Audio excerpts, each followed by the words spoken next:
Welcome back to another episode of Infidelity Tales Lab. We're thankful for your continued viewership. Before we begin, tell us, where in the world are you watching from? We love knowing our global reach. Now, let's dive into today's story. Chapter 1. Smoke and Mirrors. Nolan Voss had always been underestimated. At 38, with his wiry build and quiet demeanor, people tended to mistake his calculation for weakness. He remembered the first time he'd met Veronica Harding at that gallery opening in Boston 5 years ago. She called him refreshingly understated compared to the hedge fund managers competing for her attention. What he'd initially taken as appreciation for his subtlety, he later recognized as dismissal.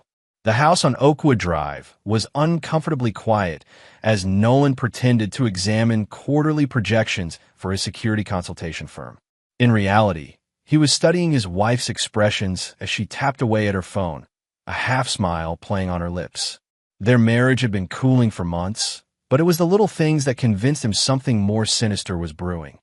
Hushed phone conversations that abruptly ended when he entered rooms, unexplained withdrawals from their joint account, and that peculiar insurance policy she'd insisted they take out 3 months ago.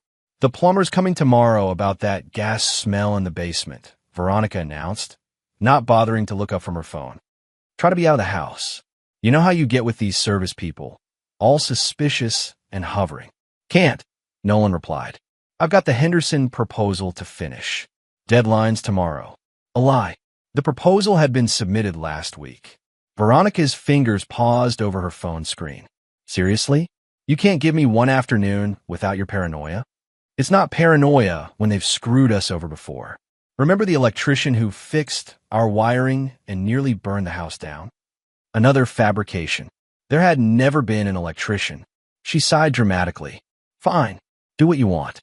Just stay out of his way."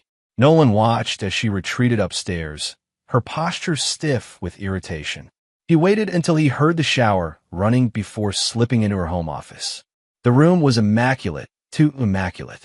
Veronica had never been organized. He methodically searched through her desk drawers, careful to leave everything exactly as he found it. In the bottom drawer, beneath a stack of old magazines, he discovered a burner phone. The text messages confirmed what he'd suspected for weeks. Veronica was having an affair. But what chilled him was the conversation from 3 days ago. "Insurance is set. Just need to make it look accidental. Gas leak is cleanest. You sure he won't suspect? Nolan? Please." The man's completely oblivious. "He trusts me completely." Nolan replaced everything exactly as he'd found it, his mind racing but his hands steady. He'd built his reputation on crisis management and threat assessment. Now he would need every bit of that expertise to survive his own marriage. When Veronica emerged from the shower, Nolan was back on the couch, spreadsheets spread before him, his face a perfect mask of concentration. "I'm going to sleep," she announced. "Don't stay up too late. Just finishing this section," he murmured without looking up. As her footsteps receded upstairs, Nolan opened his laptop and began researching the plumbing company scheduled for tomorrow's appointment. Dominic Rafferty owned Rafferty Plumbing and Heating. Former military. 2 prior arrests for assault. Charges dropped. License legitimate, but several customer complaints buried in public records. Nolan's phone buzzed with a text from his brother Theo. "Still on for fishing this weekend?" He replied, "Change of plans. Need to talk. Emergency." The pieces were falling into place. Tomorrow he would face the man his wife had hired to kill him. But Nolan Voss had never been one to walk into a trap unprepared. Chapter 2. The Unassuming Target. Nolan met his brother Theo at a diner 15 miles outside of town at 6 a.m. Despite their physical similarities, both with the same sharp features and storm gray eyes, Theo had always been the more imposing presence. A former Marine turned private security specialist, Theo's hulking frame dwarfed the booth they occupied. "You look like shit," Theo observed, sliding a coffee across the table. "Veronica is trying to kill me," Nolan replied without preamble. To his credit, Theo didn't laugh or dismiss him. Instead, he set down his mug and asked, "Evidence?" Nolan showed him photos he'd taken of the text messages, the insurance policy, the withdrawals. He explained about the plumber scheduled for later that day. "You need to call the cops," Theo said firmly. And tell them what? That I illegally accessed my wife's burner phone? That I have suspicions about a plumber who hasn't done anything yet? Nolan shook his head. I need concrete proof. I need to catch them in the act. That's how people end up dead and all. I'm not walking into this blind. Nolan slid a USB drive across the table. Everything I've found is backed up here. If something happens to me, it goes straight to Detective Laurel Mendez.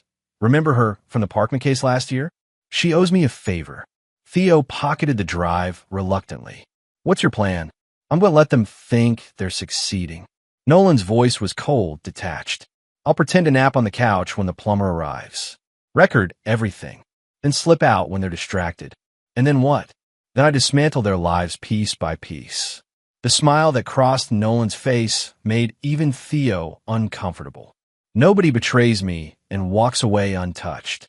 Across town, Veronica Voss was meeting Dominic Rafferty at a roadside motel. At 42, Dominic had the weathered good looks of someone who'd lived hard but aged well. The tattoos covering his forearms told stories of military service and prison stints he rarely discussed. I don't like this, he said, pacing the cramped room. Murder's a whole different level. Veronica reclined on the bed, her tailored business attire incongruous against the dingy bedspread. It's not murder. It's solving a problem. She twisted the wedding band on her finger. Nolan's company is about to land a government contract worth millions. With the prenup gone after 5 years of marriage and that insurance policy, we'd have everything we need to disappear. And if something goes wrong, nothing will go wrong if you follow the plan. Gas leaks happen in old houses like ours all the time. She rose and pressed herself against him. One day of discomfort for a lifetime of freedom.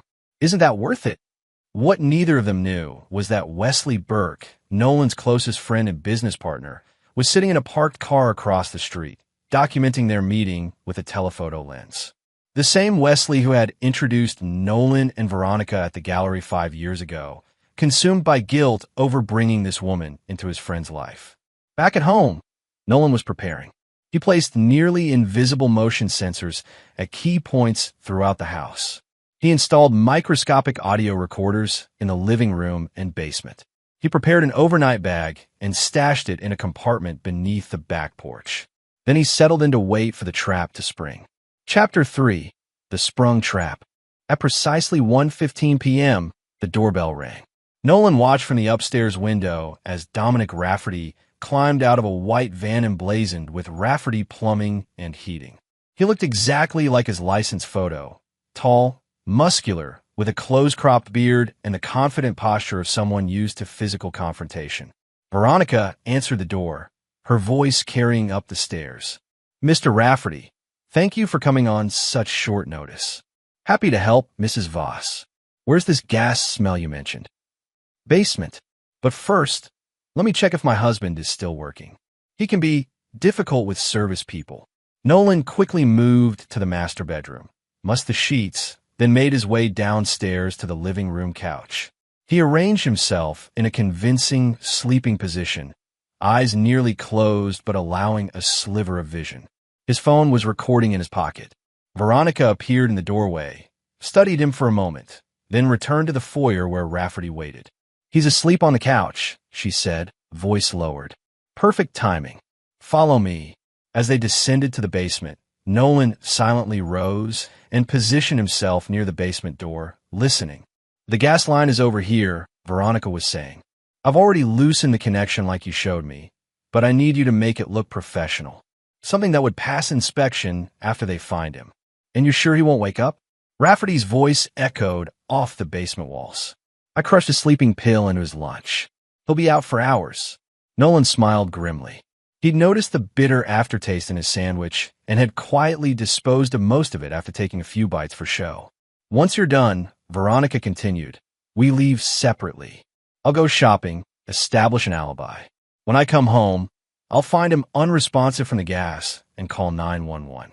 By then it'll be too late. My payment, half now, half when the insurance pays out. $100,000 each installment. And if something goes wrong, nothing will go wrong if you do your job right. Her voice hardened. Don't worry about the noise. My husband's useless, sleeps all day. Just make sure that gas leak looks like an accident after you leave. Nolan had heard enough. He silently slipped to the back door, retrieving his pre-packed bag from beneath the porch. As he made his way across the backyard to the gate, he texted Theo, plan in motion. Meet at location B. He then called Detective Laurel Mendez directly. Boss, been a while. Her voice was guarded, but professional. I need your help, Laurel. My wife is trying to kill me. 40 minutes later, Nolan watched from Theo's car as police cruisers surrounded his house. He provided Detective Mendez with the recordings, the insurance documents, and the text messages Wesley had forwarded from his surveillance. They waited until Veronica emerged from the basement with Rafferty, both looking satisfied with their work. The moment the police announced themselves, the color drained from her face. Nolan stepped out of the car and approached as officers handcuffed both Veronica and Dominic. What's happening? Veronica demanded, her voice pitched high with feigned confusion. Nolan, thank God you're all right. There's been a terrible misunderstanding. Detective Mendez cut her off. Mrs. Voss, we have you on audio conspiring to murder your husband via gas leak. We've also secured the tampered gas line as evidence. That's absurd. I would never. She spotted Nolan walking toward them and forced tears to her eyes. Nolan, tell them. Tell them I would never hurt you. Nolan stood before her, his expression calm as he delivered the lines he'd rehearsed. My mother-in-law was making me a lunch, but then... He paused, watching recognition flash in Veronica's eyes. I heard you planning my murder with your lover. Her fake tears stopped instantly when they read her rights. As the officers led her toward the squad car, she hissed at Nolan, this isn't over. Actually, he replied softly, it's just beginning. Chapter 4. The Depths of Betrayal. The arraignment was a media circus. Nolan sat in the back of the courtroom, watching as Veronica and Dominic were formally charged with conspiracy to commit murder. His mother-in-law, Pauline Harding, sat across the aisle, her face a mask of disbelief and rage. You set her up, Pauline spat as they exited the courtroom. Veronica would never do this. The evidence speaks for itself, Nolan replied evenly. I suggest you direct your energy toward finding her a good attorney. What Nolan didn't reveal was how deep his investigation had already gone. In the weeks since the arrests, he'd hired a team of private investigators to dig into both Veronica's and Dominic's pasts. What they uncovered was more complex than a simple affair. Back at the temporary apartment he'd rented, Nolan spread the files across the dining table as Wesley and Theo looked on. Veronica and Dominic knew each other before we met, Nolan explained, pointing to old photographs. They grew up in the same town in Pennsylvania. There are police reports of them together as teenagers. He took an assault charge for her when they were 19. So their reconnection wasn't coincidence, Wesley mused. Not even close. Nolan pulled out financial records. 3 weeks after our wedding, she started siphoning small amounts from our accounts into a shell company. The real kicker? My security company landing that government contract wasn't luck either. Dominic's cousin works in the procurement office. Theo whistled low. This was a long con. 5 years. Nolan's voice was hollow. 5 years of my life with someone who was planning my death from the beginning. What's your next move? Wesley asked. Nolan gathered the files methodically. Veronica's being represented by Sullivan Pierce, top defense attorney in the state. Somehow she's affording his $800 per hour fees despite her accounts being frozen. Someone's bankrolling her, Theo concluded. Exactly. And I'm going to find out who. Nolan's phone chimed with a notification. That's our cue. Tara Lowell just arrived at Lakeview Restaurant. Tara had been Veronica's closest friend and confidant for years. Nolan had always found her coldly calculating beneath her bubbly exterior. As he suspected, she was now serving as the conduit between Veronica and whoever was funding her defense. Nolan met her alone, presenting the carefully crafted image of a broken man seeking answers. I just need to understand why, he said, his voice deliberately unsteady as they sat at a corner table. 5 years together. Was any of it real? Tara studied him, sympathy and calculation warring in her expression. Veronica loved you in her way, Nolan. But some people aren't built for conventional happiness. Did she ever talk about leaving me? Before all this? She mentioned feeling trapped sometimes. Tara sipped her wine, choosing her words carefully. The prenup was restrictive. So this was about money? Nolan pressed, letting his voice crack slightly. Isn't it always? Tara's smile didn't reach her eyes. Look, Veronica made mistakes, serious ones. But she's still my friend. I'm standing by her.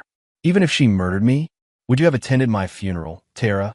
She set down her glass. I should go. As she gathered her purse, Nolan reached for her hand. I'm sorry. That was unfair. I'm just lost. If you speak to her, tell her I'm willing to talk. About a settlement, about dropping charges, anything to understand why. The desperation in his voice was perfectly calibrated, and he saw Tara's moment of calculation. She was weighing whether he could be manipulated. I'll let her know, she finally said. What Tara didn't notice was the microscopic tracker Nolan had transferred to her purse when he'd reached for her hand. As he watched her drive away, Wesley's voice came through his earpiece from the surveillance van. She bought it. Heading east on Parker Street now. Stay with her, Nolan instructed, and call Laurel. I want everything legally admissible. Within 3 hours, they had their answer. Tara led them straight to Gregory Harding, Veronica's uncle and Pauline's brother. The wealthy real estate developer had always despised Nolan, considering him beneath his niece. Now, they had proof he was funding Veronica's defense and coordinating her strategy from outside. It's bigger than we thought, Detective Mendez told Nolan later that evening. Gregory Harding's financials are intertwined with half a dozen shell companies similar to the one Veronica was feeding. We're looking at a potential money laundering operation spanning years. Using my marriage as cover, Nolan concluded.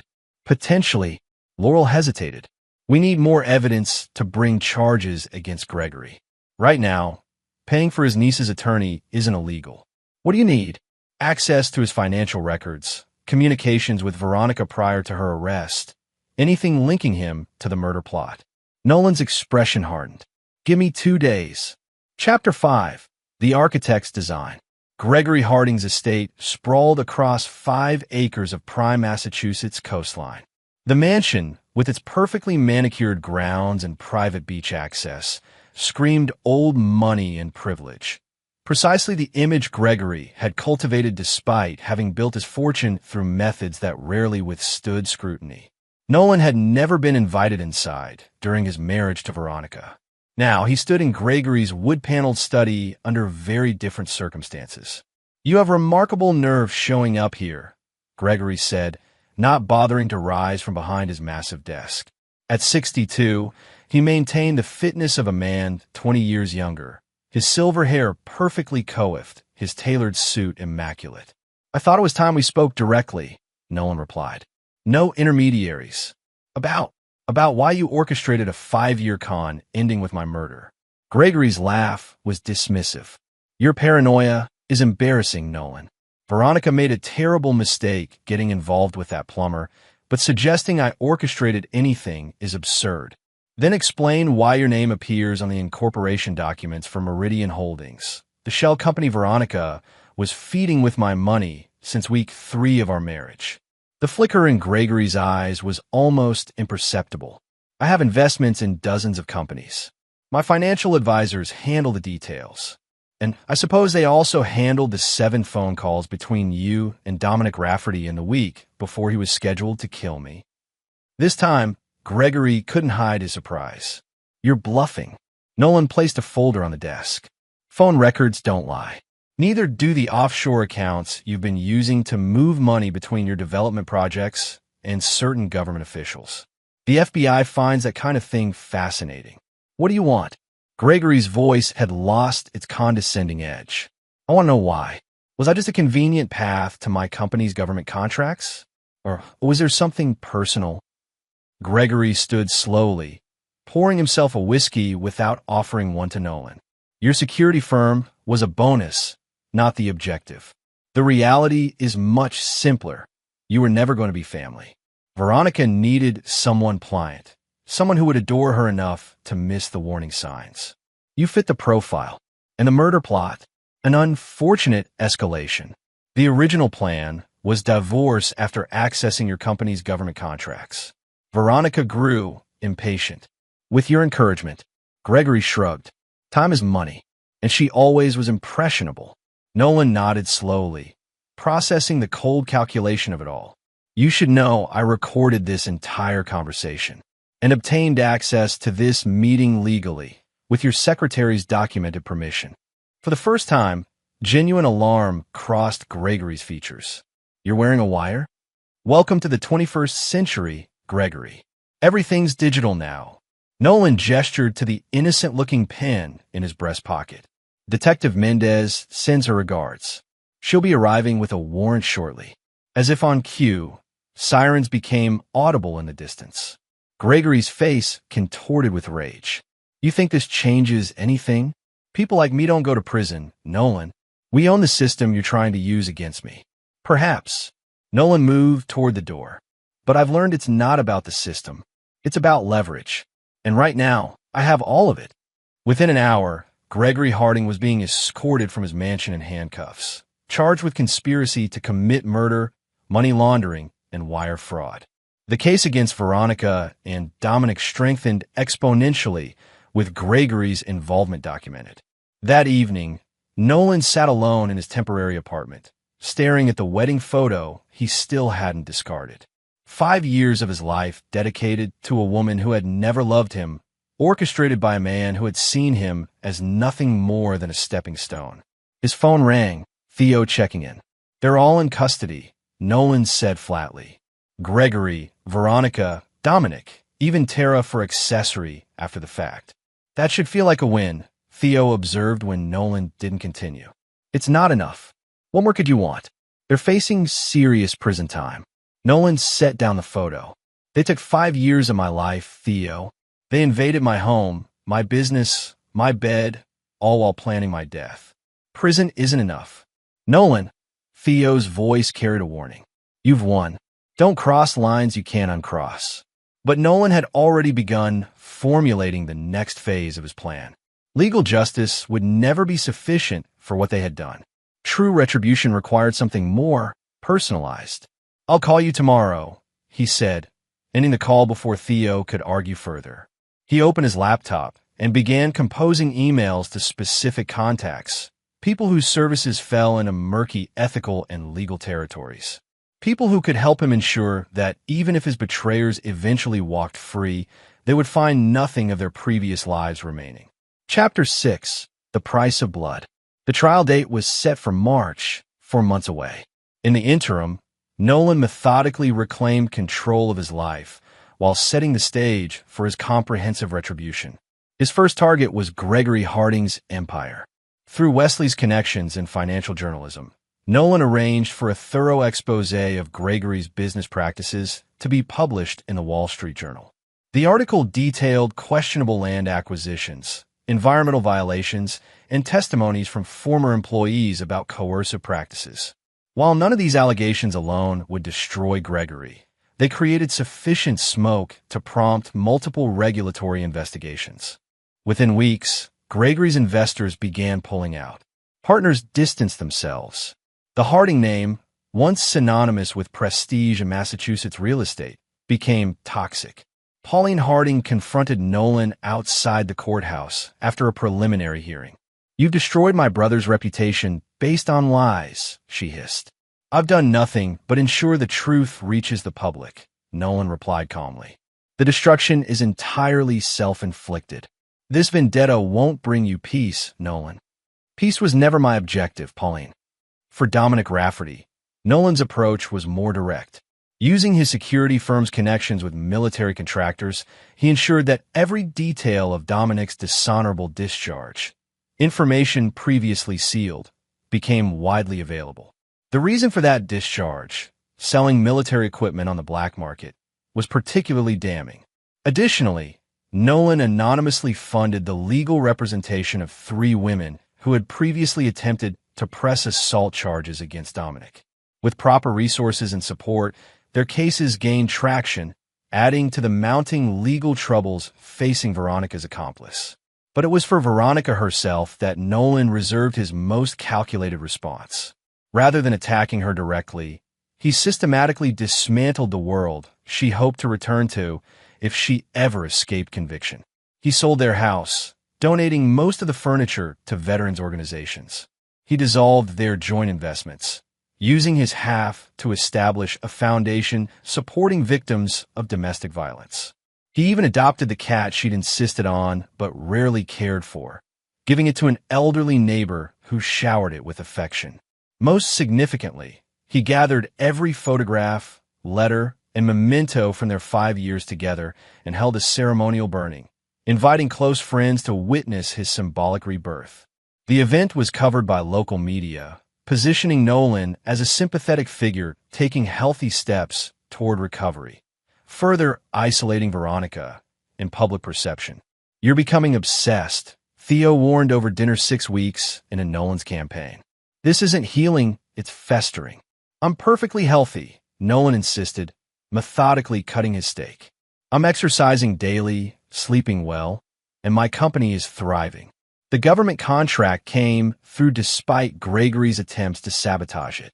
That's not what I mean, and you know it." Theo leaned forward. "You're channeling every ounce of energy into destroying them. What happens when there's nothing left to destroy? Then I'll know it's finished. And then what? You build a life on the ashes of revenge."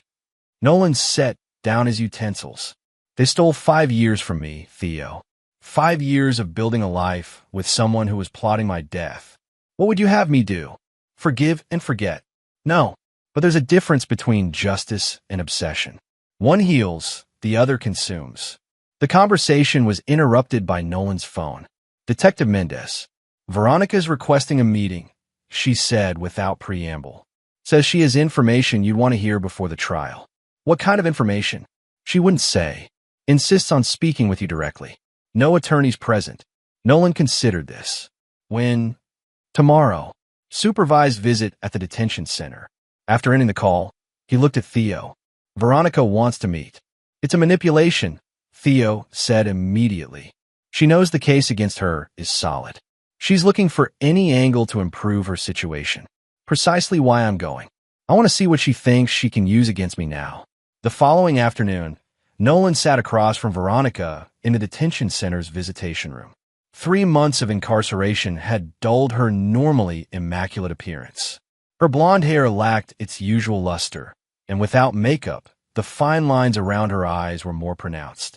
"Thank you for coming," she said, her voice softer than he remembered. "Detective Mendez said you have information for me. Always straight to business." A ghost of her former smile appeared. "That's what I initially found attractive about you. No games, no pretense. Unlike your approach to our entire relationship." She accepted the barb with a slight nod. "I deserve that. But what I have to tell you isn't about us. It's about Gregory. I'm familiar with your uncle's criminal enterprises. Not all of them." She leaned forward. The money laundering wasn't just about cleaning cash from real estate deals. He was moving funds for the Brennan family. The Brennans were notorious in Boston's organized crime hierarchy, deeply entrenched but slippery enough to avoid major convictions. Gregory kept records, she continued. Insurance, he called it. Names, dates, amounts. If something happens to him in prison. Stop. Nolan held up his hand. If this is an attempt to trade information for leniency, take it to the prosecutor. This isn't about leniency. It's about survival. Her composure cracked slightly. The Brennans know Gregory has documentation. They've already reached out through channels, making it clear nobody connected to him is safe. That includes me and you. Me? I've never had any connection to Gregory's operations. You think that matters to people like the Brennans? You're the one who exposed Gregory. In their world, that makes you responsible for any threat to their organization. Nolan studied her, searching for the manipulation. Why warn me? Because despite everything, I never wanted you dead, Nolan. That was Gregory's escalation and Dominic's eagerness. I just wanted. She trailed off. My money. My company's contracts. Everything but me. She didn't deny it. The records are in a safety deposit box at First Maritime Bank. Box 2317. Gregory gave me the key when I agreed to marry you. It's in a hollow bedpost in my mother's house. The guest room, left side of the headboard. Nolan stood. I'll pass this information to Detective Mendez. If it proves valuable, perhaps the prosecutor will consider it in your sentencing. As he turned to leave, Veronica called after him. Nolan, I am sorry, not for getting caught, but for becoming someone who could do this to another person. He paused at the door. Save the performance, Veronica. You weren't sorry during 5 years of deception. You weren't sorry when you discussed my murder over lunch. You're only sorry now because you failed. The information about the Brennan connection proved accurate. Within days, the FBI had incorporated the evidence from Gregory's safety deposit box into a larger RICO investigation against the crime family. Veronica's cooperation earned her no reduction in charges, but might influence her eventual sentencing. More importantly to Nolan, it provided the final piece in understanding the architecture of betrayal that had shaped the last 5 years of his life. Gregory hadn't just been a wealthy opportunist using his niece as a pawn. He'd been a money launderer for organized crime, making Nolan an unwitting adjacency to serious criminal operations. The knowledge crystallized his resolve. His campaign of retribution wasn't just justified. It was necessary, not just for his peace of mind, but to ensure that those who had conspired against him could never rebuild their lives to threaten him again. As the trial date approached, Nolan prepared to deliver the final blows in his methodically orchestrated revenge. The legal system would provide the framework, but Nolan would ensure the punishment extended far beyond whatever sentences the court imposed. Chapter 7. Ashes to Dust. The trial lasted 11 days. 11 days of evidence meticulously presented by the prosecution. 11 days of desperate countermeasures by the defense. 11 days of Nolan sitting stoically in the gallery, his expression never betraying the calculated satisfaction he felt watching Veronica, Dominic, and Gregory squirm under the weight of their exposed conspiracy. Sullivan Pierce, Veronica's high-priced attorney, attempted to paint her as another victim, manipulated by her uncle and coerced by Dominic. The strategy disintegrated when the prosecution played the basement recording where Veronica clearly instructed Dominic on how to ensure the gas leak would kill Nolan efficiently. On the final day, as the jury entered deliberations, Nolan met with Assistant District Attorney Frances Calloway in her office. The jury won't be out long, she predicted, organizing the trial materials into labeled boxes. The evidence is overwhelming. What are we looking at for sentencing? Nolan asked. Gregory's looking at 15 to 20 minimum for conspiracy to commit murder, plus the financial crimes and RICO charges. Dominic's prior record will push him toward the maximum, probably 25 years. She hesitated. Veronica's trickier. No prior record, and Pierce has built a somewhat convincing narrative of manipulation. Likely 10 to 15 years, with possibility of parole. After serving at least a third of her sentence, yes. Seeing Nolan's expression, she added, That's still a significant consequence, Mr. Voss. Many similar cases end with much lighter sentences. I understand the legal realities, he replied. I'm grateful for your thorough prosecution. After leaving the courthouse, Nolan drove to a secluded overlook where Wesley was waiting. They sat in silence, watching the sunset over the Boston skyline. Jury's deliberating, Nolan finally said. And you're not satisfied? Wesley observed. The legal system isn't designed for satisfaction. It's designed for procedure. Wesley studied his friend carefully. What are you planning, Nolan? Have you secured the documents I requested? With obvious reluctance, Wesley handed over a manila envelope. Everything's there, but I want it on record that I think this crosses a line. Noted. Nolan examined the contents. Property records, financial statements, and contact information for several key individuals. What about the offshore arrangements? Set up as specified. Untraceable back to you. Good. And the Brennan situation? Wesley shifted uncomfortably. The FBI raid is scheduled for tomorrow morning, based on Gregory's evidence. Multiple locations simultaneously. If it goes as planned, most of their organization will be in custody by noon. And the information about Dominic's cooperation?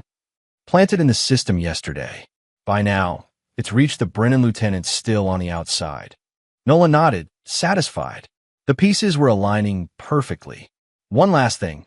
Did you speak with Pauline's mortgage holder? Yes.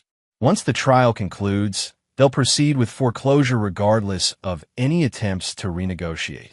Thank you, Wesley. I know this isn't comfortable for you. You saved my business and my reputation when everyone else abandoned me, Wesley replied. I'll always have your back, Nolan. But this vendetta, it changes a person. Just make sure the man who comes out the other side is someone you can live with. The jury returned with their verdict the following morning. Guilty on all counts for all three defendants. As Nolan had predicted, Gregory received 18 years for conspiracy to commit murder plus additional time for the financial crimes. Dominic was sentenced to 22 years. Veronica received 12 years with possibility of parole after serving 4. While the courtroom emptied, Nolan remained seated, watching as the 3 people who had conspired to end his life were led away in handcuffs. Veronica looked back once, her expression unreadable. Nolan met her gaze steadily, allowing himself a single, slight nod. Acknowledgement, not forgiveness. Outside, reporters clamored for his statement. He delivered a carefully rehearsed response about gratitude for the justice system and his intention to move forward with his life. What he didn't mention was that his definition of moving forward included ensuring his betrayers had nothing to return to when if they ever regained their freedom. By that evening, the dominoes he'd arranged began to fall. News broke of the massive FBI operation against the Brennan crime family, with multiple arrests and seizures of property and assets. Buried in the coverage was a brief mention that authorities had been aided by information from Dominic Rafferty, currently beginning his prison sentence. Within the prison system, that information would be a death sentence. Dominic would spend his entire incarceration in protective custody, isolated, constantly watchful, never safe. The planted evidence wasn't even true, but it would accomplish Nolan's purpose regardless.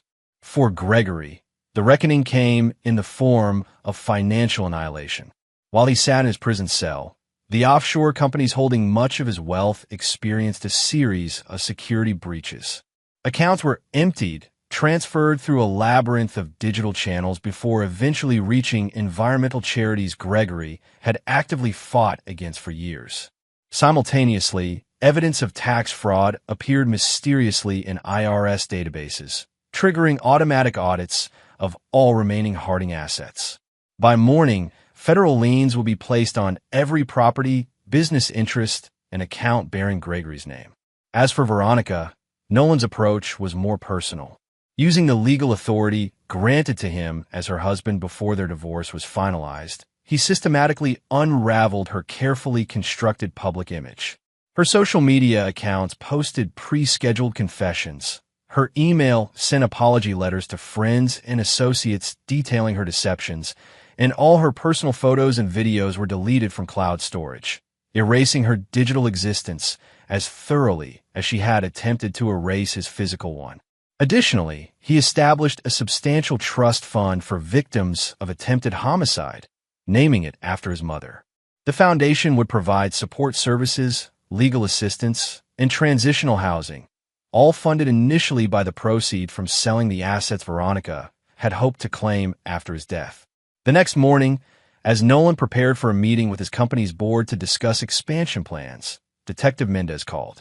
"There's been an incident," she said, her voice professional but strained. "Dominic Rafferty was attacked in the prison yard this morning. He's in critical condition." "I thought he'd be in protective custody," Nolan replied, careful to keep his tone neutral. "He was scheduled for transfer. Someone leaked the transport details." She paused. "I'm calling because there are rumors about the attack being connected to information about him cooperating against the Brennans. Information that wasn't accurate, as I recall from our conversations." "That's right." Another pause. "These rumors, they appeared very suddenly in very specific channels." Nolan understood what she was really asking. "That's concerning. I hope the authorities find whoever was responsible for spreading misinformation." "Mr. Voss." "Nolan, I understand the desire for justice. More than most. But there are lines that, once crossed, change who we are. I appreciate your concern, Detective. Was there anything else?" The silence stretched for several seconds before she responded. "No, nothing else." As Nolan ended the call, he felt no triumph at the news of Dominic's attack, No satisfaction in Gregory's financial collapse. No pleasure in Veronica's social destruction. What he felt was the cool certainty that actions had consequences, that betrayal extracted its own unique price, and that he had been the instrument of that cosmic accounting. Chapter 8. Salt in the Earth. 6 months after the trial, Nolan's security firm had expanded to 3 additional cities. The government contract that Gregory and Veronica had coveted formed the foundation for a company now valued at over $70 million. Nolan had channeled his organizational skills and analytical mind into building something substantial from the ashes of his personal life. On the surface, he appeared to be moving forward admirably. He'd purchased a new home in a different neighborhood, established new routines, even begun casually dating again, though he maintained strict emotional boundaries that none of his companions had yet penetrated. Below that carefully constructed normalcy, however, Nolan continued monitoring the aftermath of his retribution with methodical precision. Weekly reports arrived in encrypted emails: Gregory's deteriorating health in prison, Veronica's failed appeal, Dominic's slow recovery from his injuries under constant guard, Pauline Harding's descent into financial ruin as the family wealth evaporated and creditors circled. Tara Lowell's struggle to find employment after her involvement in the conspiracy became public knowledge. He kept these updates in a secure digital folder labeled Closure, a reminder that justice was ongoing, not a single moment of verdict or sentencing. On a crisp autumn morning, Nolan met Theo for their now traditional Saturday breakfast. His brother had watched Nolan's transformation with increasing concern, but today he had news of his own. "I'm moving to Arizona," Theo announced after they'd ordered. Security contract with a tech company setting up facilities in Phoenix. 2-year minimum commitment. "That's a significant change," Nolan observed. "You've never mentioned interest in leaving Massachusetts." Theo studied him for a moment. "Sometimes distance provides perspective. I need that right now." "From what?" "From this." Theo gestured between them. "From watching my brother transform into someone I barely recognize. I'm the same person I've always been." No, the Nolan I knew understood the difference between justice and vengeance. He wouldn't have orchestrated Dominic Rafferty's prison yard accident. Nolan's expression remained neutral. "I had nothing to do with what happened to Rafferty. Maybe not directly, but we both know you created the circumstances." Theo leaned forward. "Gregory Harding's mysterious heart attack last month after his medication was accidentally switched? The foreclosure on Pauline's house despite her having made arrangements with the bank? The anonymous tips to Veronica's parole board every time she comes up for consideration? You seem very concerned about the welfare of people who conspired to murder me. I'm concerned about you. This obsession with monitoring their suffering, with ensuring it continues, it's consuming you. When does it end, Nolan? When are they punished enough?" The question hung between them as their food arrived. Nolan methodically arranged his silverware before responding. "I used to ask myself the same question, but I've realized something. There is no enough. No punishment equals 5 years of lies culminating in attempted murder. So it's not about achieving equivalence. It's about ensuring consequences are permanent. That's not justice. That's playing God. No, it's ensuring that actions have irreversible consequences, just like mine would have been if their plan had succeeded." Nolan's voice remained calm, reasonable. "I'm not actively harming them anymore, Theo. I'm simply ensuring they never recover what they lost." Theo pushed his plate away, appetite gone. "Do you hear yourself? You're talking about dedicating your life to making sure other people remain miserable. That's not healing. That's not moving forward. I've rebuilt my company. I've created new relationships. By any objective measure, I am moving forward. Externally, yes. But inside," Theo tapped his temple. "You're still living in that moment when you heard Veronica plotting your death. You haven't moved an inch from that day."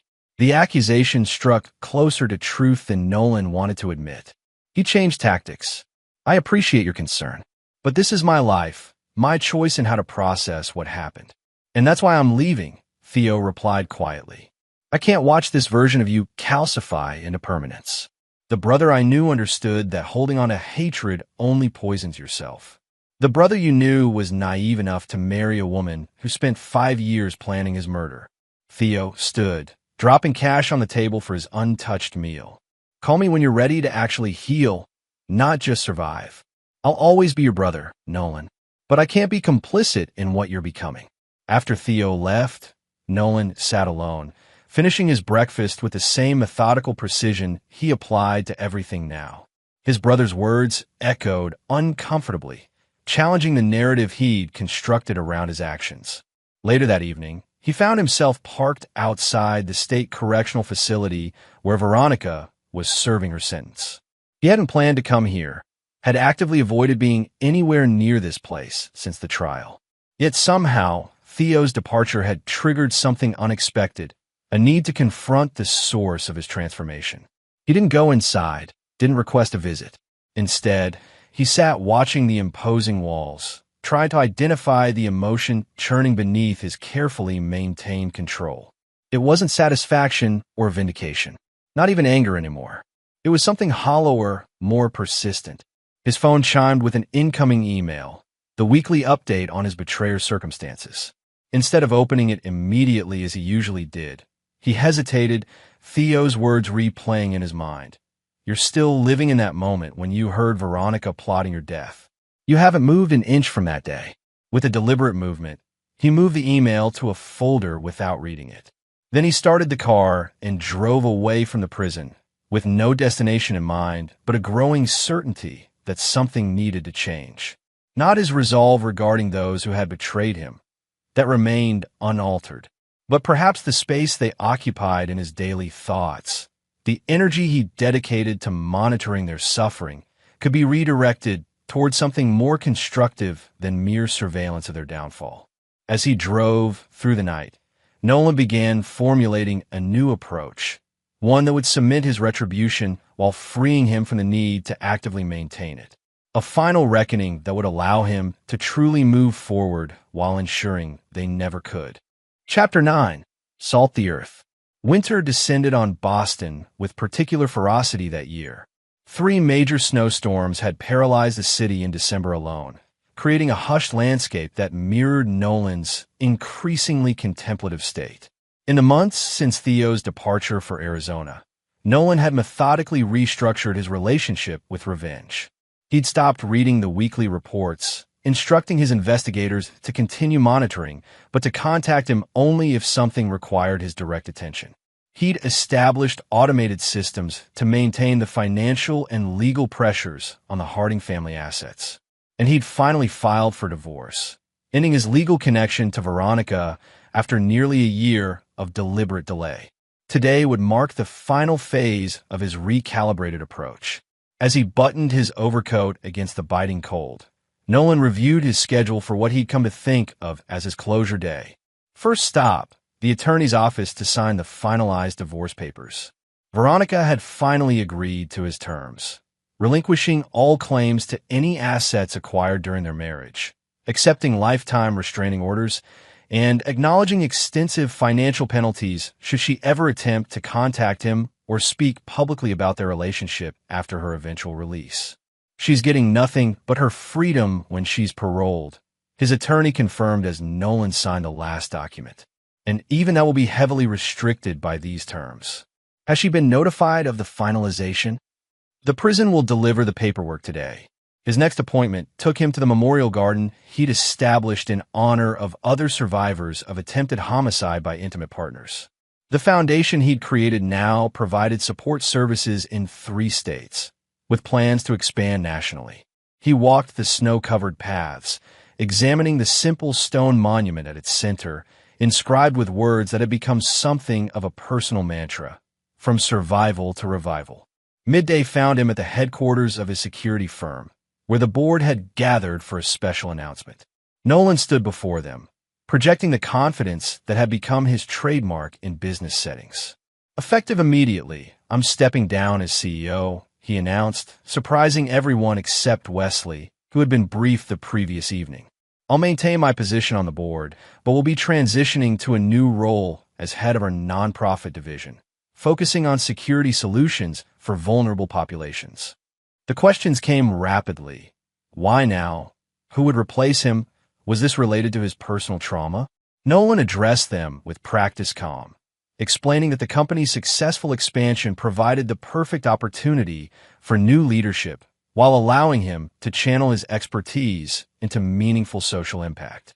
What he didn't share was the private recognition that had prompted this decision, that his obsession with monitoring his betrayers' suffering had begun to mirror their fixation on destroying him. That symmetry troubled him in ways he couldn't fully articulate but knew he needed to break.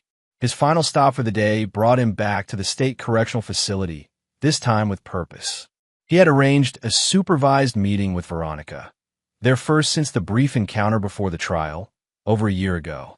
She entered the visitation room with visible surprise. The prison environment had continued its transformation of her appearance. Thinner, paler, her once meticulous grooming simplified by institutional limitations.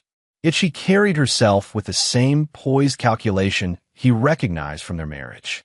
"I didn't expect to see you again," she said as she sat across from him. "Today seemed appropriate. The divorce is finalized." She nodded. "So I've been informed. You've stripped away everything." "Not everything. You still have your life, which is more than you planned to leave me. Is that why you're here?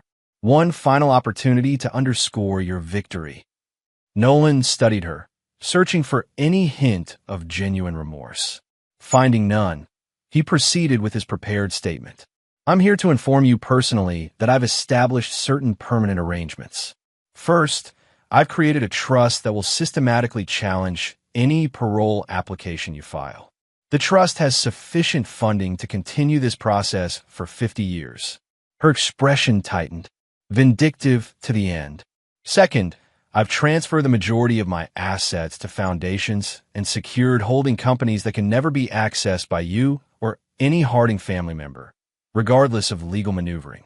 What happened to Gregory's fortune will pale compared to the financial firewall I've constructed." "You've made your point, Nolan. You've won. This isn't about winning." He leaned forward slightly. "It's about ensuring that the consequences of your actions extend beyond whatever sentence the court imposed. You, Gregory, and Dominic attempted to take everything from me. You failed. Now you live with the reality that everything has been taken from you instead, permanently, irrevocably. And this gives you satisfaction?" Her voice carried a hint of the manipulative charm that had once clouded his judgment. "Satisfaction isn't relevant.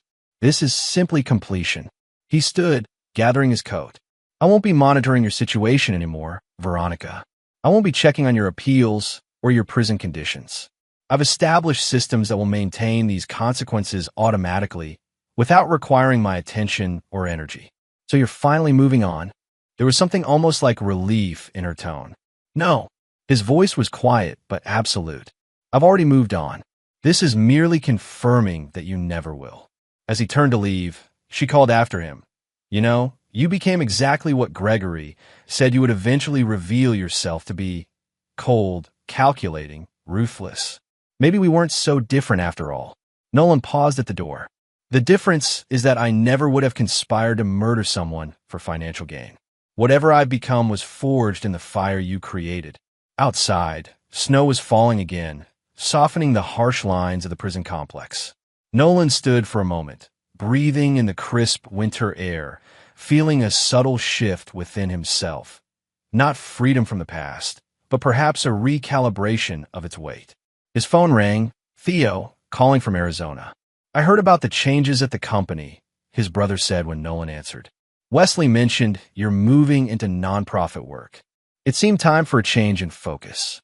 "And the other situation? The monitoring, the reports?" Nolan watched the snowflakes swirling in the wind. "Ended. Not the consequences.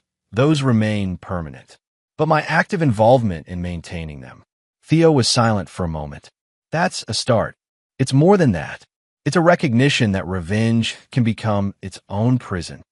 Coming from you, that's practically philosophical enlightenment," Theo said, a hint of their old connection warming his voice. "Don't mistake me," Nolan cautioned. "I haven't forgiven them. I never will. But I've established systems that ensure they face permanent consequences without requiring my ongoing attention. I'm reallocating my energy, not abandoning my principles." Still, Theo hesitated. Its movement in a healthier direction. As they continued talking, Nolan walked to his car, brushing snow from the windshield. In the distance, he could see the lights of Boston glimmering through the winter haze, the city where he'd built his life, lost it, and now was reconstructing something different in its place. What emerged from the ashes of betrayal wasn't the man he'd been before. That person had died the moment he heard Veronica plotting with Dominic. But neither was it the coldly obsessive avenger he'd temporarily become. This version of Nolan Voss carried the hard-earned wisdom that trust must be allocated as carefully as capital, that justice required active maintenance, and that moving forward didn't necessitate forgetting. He had salted the earth of his betrayers' futures, ensuring nothing would ever grow from the ruins of their conspiracy. Now, having secured that permanent desolation, he could turn his attention to cultivating his own new landscape, one built with the protective fortifications his experience had taught him were essential, but not defined solely by their presence. The snow continued falling as he drove away from the prison for the final time, leaving behind both Veronica and the version of himself that had existed primarily as a response to her betrayal. What lay ahead remained uncharted, but for the first time since that afternoon on his couch, pretending to nap while hearing his murder being planned, Nolan felt something approaching genuine curiosity about what his future might hold. Not forgiveness, never that, but perhaps, eventually, something resembling peace, built not on the foundation of forgetting, but on the certainty that justice, once established, would maintain itself without consuming the one who had secured it. And there you have it. Another story comes to an end. What did you think? I'd love to hear your thoughts in the comments below. If you enjoy this story, consider joining our community by subscribing. It means the world to us. For more stories like this one, check out the recommended videos on screen, and I'll see you there.